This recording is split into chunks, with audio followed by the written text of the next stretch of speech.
Bonjour à tous, c'est Jenny Garden, je suis médium, énergéticienne et conférencière. J'espère que vous allez bien. Aujourd'hui, je vais vous parler du vœu de célibat.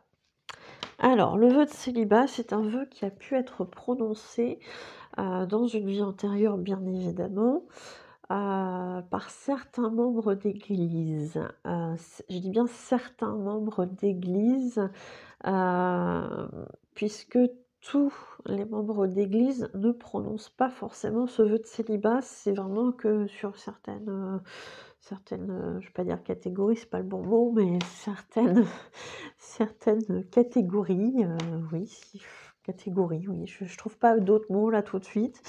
Je suis désolée, mais voilà, il y a les laïcs, il y a les qui sont célibataires, il y en a qui ont pas la enfin, tout le monde, n'est pas logé à la même enseigne et à ce niveau-là, heu, concernant le vœu de célibat, donc il ne touche pas tous les membres d'église, comme par exemple, le vœu de pauvreté, de chasteté et d'obéissance qui, eux, en revanche, en général, sont quand même, assez liés quand on prononce les vœux, pour entrer dans les ordres. Donc le vœu de célibat, il ne concerne pas forcément tout le monde, mais il concerne aussi les membres d'église. Il a pour but, je dirais, alors quand j'ai fait des recherches sur ce vœu de célibat pour essayer de vous l'expliquer au mieux, bien évidemment, je suis tombée sur des textes où on parlait de Jésus-Christ. Voilà, si cette notion ne vous parle pas, faut pas hésiter, hein, vous laisser un peu de côté, mais voilà. Jésus-Christ était célibataire, ça lui permettait, en n'étant pas attaché au sens sentimental du terme, en termes de cœur, ça lui permettait finalement de pouvoir donner son amour à tous les hommes. Alors, les hommes avec un grand H, que ce soit des hommes, des femmes, des enfants. Je dirais même plus largement, certainement les animaux aussi, mais bon, après, j'irai pas m'aventurer trop non plus dans tout ça. Donc, le fait de ne pas garder son amour pour une personne en particulier, comme on le fait au niveau sentimental, quand on a un compagnon ou une compagne, effectivement, permettrait de pouvoir rayonner cet amour et de pouvoir, entre guillemets, le partager. En tout cas, c'est une croyance de l'époque. Voilà. Donc, si effectivement vous avez fait j'allais dire une vie, mais non, un vœu de célibat, excusez-moi, il y a il y a du grabuge dans l'escalier. Je sais pas ce qui se passe. Je ne sais pas si vous avez entendu, mais voilà, ça m'a un peu perturbée. Donc si effectivement vous avez fait un vœu de célibat dans une vie antérieure, il est possible que, si toutefois celui-ci est encore actif aujourd'hui dans votre vie actuelle, il est possible effectivement qu'il vienne polluer votre incarnation actuelle. Comment ça se concrétise? Ça va être surtout au niveau sentimental. Ça peut se concrétiser aussi au niveau amical, mais c'est surtout sentimental. On va avoir de la difficulté à rencontrer la bonne personne. On va avoir de la difficulté à garder, du coup, un compagnon ou une compagne dans sa vie. Ça peut être aussi de toujours tomber sur le même genre de personne. Ce qui fait que, à court, moyen ou long terme, la relation ne dure pas. On peut tomber aussi sur des gens qui vont pas s'investir dans le couple. Ouais, c'est ça, les relations ne durent jamais longtemps, et cetera. C'est ce que je me suis mis, hein, sur papier, sur mes petites notes. Donc on va tomber aussi sur des gens, voilà, qui peuvent être toxiques, et cetera, et cetera. Ce qui fait au final, le but, est le même, hein, c'est de pas rester en fait avec la personne puisque on honore son vœu de célibat. Donc bien évidemment, il y a un côté un petit peu auto-sabotage derrière tout ça, Je ferai un jour une vidéo sur l'auto-sabotage. Je sais pas encore quand, mais je ferai une vidéo sur l'auto-sabotage. Je pense que ça a toute son importance. Et du coup, voilà, donc on s'auto-sabote dans ces relations puisque alors techniquement, on honore un vœu qu'on a prononcé dans une autre vie.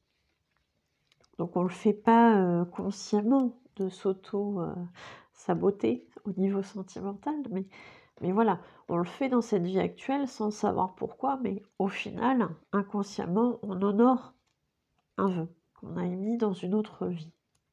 Et du coup, ce vœu est toujours actif. Donc effectivement, ça peut créer plein de choses, ça peut créer plein de blocages au niveau sentimental, ça peut faire aussi, qu'on a du mal à s'aimer soi puisque dans ce vœu de célibat, on est censé, dispatcher cet amour à tout le monde. Donc on a peut-être des problèmes aussi d'amour de soi. Donc il peut y avoir plein de choses comme ça. Au niveau amical, je dirais que c'est un peu plus discret, mais effectivement, on peut avoir aussi des échecs dans ces relations amicales, au sens où on va pas forcément garder des amis, etc. Ça va être des gens qui vont pas être, comme on le dit, fidèles en amitié ou loyaux. Voilà, on peut aussi avoir ce genre de phénomène, hein, dans la vie actuelle. Alors, la bonne nouvelle, hein, c'est qu'un vœu, quel qu'il soit finalement, hein, que ce soit un vœu de célibat, un vœu de pauvreté, un vœu de chasteté, un vœu d'obéissance, de souffrance, de sacrifice, et j'en oublie peut-être, et bien effectivement, ça n'est pas, définitif. Ça peut être rompu et c'est là la bonne nouvelle, hein, c'est qu'on peut agir dessus. On peut venir rompre effectivement ce vœu. Alors comme je le dis souvent à mes consultants, il suffit pas de vouloir rompre un vœu pour qu'il puisse être rompu. Il faut être prêt aussi à ça. Parce que parfois, on le traîne aussi dans cette vie actuelle pour une raison particulière, parce qu'on a besoin d'expérimenter certaines choses. Mais souvent, quand c'est ça, on n'a pas forcément l'information qu'on a fait ce vœu. Souvent, quand on arrive à avoir cette information-là, c'est qu'il est temps de rompre ce vœu. Donc souvent, effectivement, quand l'info arrive, on va pouvoir travailler dessus et s'en libérer. Donc la bonne nouvelle, c'est que ça peut se faire et que ça peut se faire en soins. Effectivement, on peut rompre ces vœux émis dans une vie antérieure et qui nous polluent dans cette vie actuelle. On peut rompre les vœux de vie antérieure pour être libéré de tout ça. Donc ça se fait en soins, avec le tambour chamanique en général. Ça peut se faire aussi avec le travail de libération des blocages karmiques. Mais effectivement, ça se fait. Ça se fait même très bien. Donc, si vous avez pu vous identifier, on peut faire un diagnostic effectivement. Est-ce que vous êtes concerné par un vœu de vie antérieur ou pas? Et si oui, on peut le rompre. Oui, bien évidemment, en prenant un rendez-vous. Donc je vous invite à me dire si cette vidéo vous a plu, si elle vous a aidé. Merci de me le montrer avec des likes, des commentaires, des partages de vidéos, des abonnements à la chaîne. Merci d'ailleurs à tous les abonnés, qu'ils soient récents ou anciens. Et puis merci à tous ceux qui voudront faire un don sur ma cagnotte Lydia, qui sert justement à faire des réservations de salles pour faire des conférences, qui sert à acheter des oracles, qui sert à acheter du matériel pour améliorer la qualité des vidéos, etc., ou participer par exemple à des salons aussi. Donc si vous souhaitez faire un don, et je vous en remercie, le lien est en description de la vidéo. Pour toutes les personnes qui souhaitent connaître l'ensemble des prestations que je propose, n'hésitez pas à vous rendre sur ma page professionnelle Facebook, Jenny Garden, médium énergéticienne et conférencière, dans l'onglet service. Et puis pour ceux ou celles qui souhaitent prendre un rendez-vous pour une guidance, une voyance, un soin énergétique avec ou sans tambour chamanique, un contact défunt, un message de votre âme, de l'âme de votre flamme jumelle ou de vos guides spirituels, un nettoyage énergétique de lieux ou de personnes, un travail de libération des blocages karmiques, des interprétations de rêves, participer aussi à des ateliers, que ce soit du coup pour apprendre à tirer les oracles, apprendre à se servir d'un pendule, apprendre à méditer, apprendre à faire du magnétisme et apprendre du coup à se protéger au niveau ésotérique. C'est vrai qu'il y a beaucoup de gens qui commencent à faire ce genre de choses en autodidacte et derrière on les récolte avec pas mal de problèmes d'entités, etc. Puisque quand on ne sait pas se protéger, effectivement, on peut attirer des cochonneries à soi. Donc on fait des choses comme ça, atelier protection, etc. pour vous apprendre les bons réflexes et éviter d'être embêté par le bas astral en l'occurrence. Je voulais aussi vous parler de la journée conférence qui approche à grands pas puisque ce sera la journée conférence qui va se dérouler le 5 novembre sur Abbeville, donc 5 novembre 2022, sur Abbeville dans le 80. Le matin, une conférence sur l'éveil spirituel avec la possibilité de poser des questions. L'après-midi, une conférence sur l'au-delà, nos défunts, comment ça se passe pour une fois qu'ils sont partis de l'autre côté, quels signes ils peuvent nous faire, etc. Avec là aussi la possibilité de poser des questions, mais aussi la possibilité d'amener la photo d'un de vos défunts pour tenter un contact.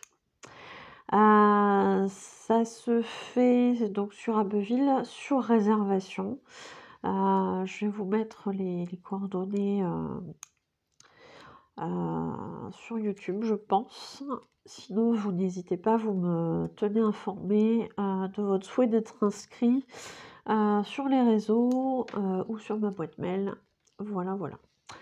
Donc vous aurez la possibilité de participer à cette ou ces conférences, puisqu'on peut participer à l'une ou l'autre ou aux deux.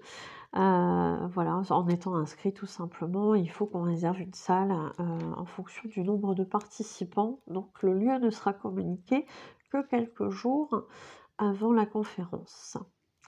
Dans tous les cas, je souhaite que tous les participants puissent avoir un message, que ce soit de leur défunt ou un message de l'oracle, mais il y aura un petit message pour tous.